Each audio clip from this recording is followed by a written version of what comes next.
ஈஸியாக டக்குன்னு செய்கிற மாதிரி ஒரு எக் காலிஃப்ளவர் ரைஸ் செய்யலாமா? தேவையான காலிஃப்ளவர் க்ளீன் பண்ணி எடுத்து வச்சுக்கலாம். சுடு தண்ணியில் உப்பு, மஞ்சத்தூள், காலிஃப்ளவர் ஒரு 10 நிமிஷம் போட்டு எடுத்து வச்சுக்கலாம்.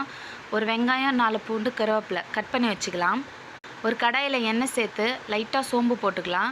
நம்ம கட் பண்ணி வச்சுருந்த பூண்டு, கருவேப்பிலை, வெங்காயம் இது கூட சேர்த்து லைட்டாக வதக்கி விட்டுக்கலாம்.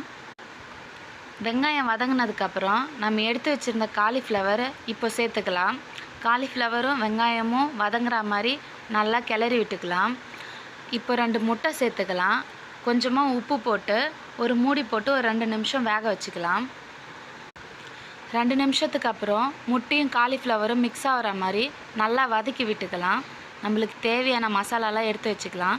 கரம் மசாலா, தனி மிளகாய்த்தூள், மல்லித்தூள், மிளகு, ஃப்ரைட் ரைஸ் மசாலா, காரத்துக்கு ஏற்ற மாதிரி இது கூட சேர்த்துக்கலாம்.